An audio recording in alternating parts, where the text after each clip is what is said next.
Welcome to the Jill on Money Coronavirus Market Update. Okay, guys, this is when we just talk you off the ledge. It's Sunday, and tonight at 8 p.m., New York State is going on semi-lockdown, essentially trying to get about 3/4 of New York State's population to stay in their homes unless they have to go out to shop for food or get stuff from the drugstore. This will be day one of captivity here in New York. They started it in California. Boy, these big population areas, this is what's happening. And unfortunately, the thing that might be really good at controlling the virus is not very good for the economy.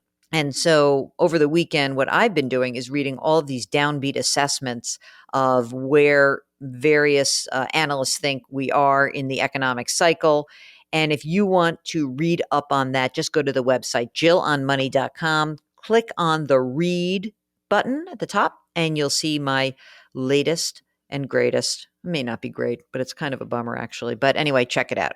All right. So we want to answer your questions. If you've got a question, just let us know. All you have to do, send us an email. Ask Jill at jillonmoney.com or go to our website, jillonmoney.com, and boom, what do we have? We've got a little contact button. Okay. Elizabeth writes, tell us why the stock market is not shut down. I suppose all major countries would need to do the same. Isn't this a time to take such action? Why? What would it do? Then there would just be pent up selling.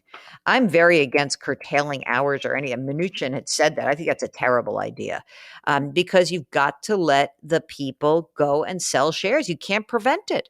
People are freaked out. They are entitled to be able to sell. And it doesn't mean you have to sell. It just means they're going to do that. You know, what we can really try to do is shut it down. You don't get engaged in it. Let the market do its thing. That's okay. It's going to, from top to bottom, right now stocks are down by about a third since they peaked in February. It just happened really fast. That's one of the problems. So from top to bottom in 2008, 2009, from, I think the peak was October of 2007 and the trough was June of 2009. That was a 57% loss. I mean, that's pretty dramatic. It just was spread out. It felt awful. I'd rather get it over with as quickly as possible, frankly. All right. Tim writes, next time you're on with Larry on KDKA, Pittsburgh radio station, could you address or explain what negative interest rates are and how that works? What would that mean to borrowers and what would it mean for savers? I'm happy to do it right here for you, Tim. So negative interest rates essentially mean that the central bank charges a bank to actually keep its money with the central bank. So you're supposed to say like, hey, big institution, you have to pay me to hold your money, or you can keep it yourself and lend it out. Wouldn't that make more sense? It's a way to try to stimulate the economy. And what it would mean for savers is that you would essentially earn zero. But they're not going to do negative rates. They've got other things to do. Don't worry. I really don't think that that's going to be the Fed's, last arrow in its quiver. I don't. Okay. Here is an email from Jill. Yeah, Jill. You know what, Mark? There aren't that many Jills out there. It's a very of a certain different time. Okay. Jill writes, I love your daily updates. I'm lucky. I'm retired and my income won't change, I don't think. I have all of my savings in a 401k and a Fidelity asset management fund.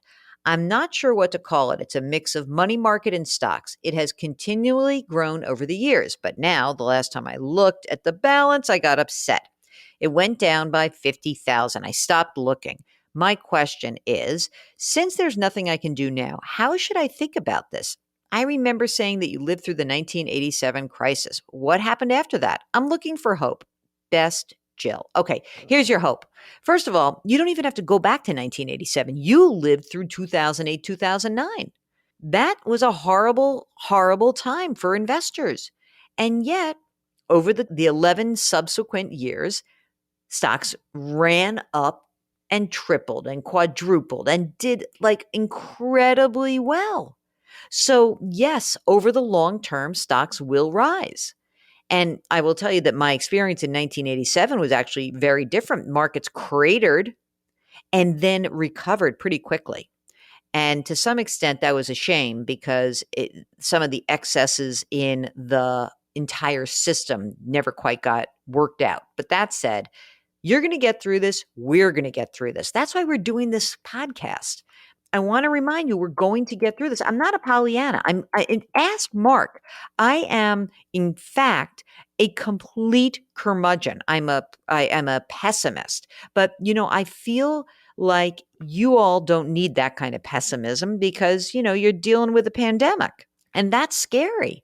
But what we do know is that we will get through this and we're going to get through it together. And so if you've got a follow-up question, you want to talk to me about specifically what's in your account, shoot us another email. Okay. And then an old college friend of mine wrote in to tell me about student loans. And she says that I guess that I had talked about refinancing student loans. And I said Common Bond and SoFi. And she wanted me to note that Discover also offers student loans. By the way, she works there, so that's fine.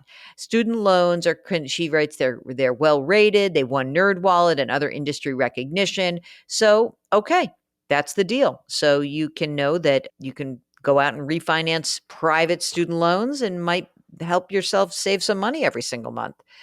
All right, I think that's it, Mark. I think that we're done for the day. It's yet another wild week ahead of us.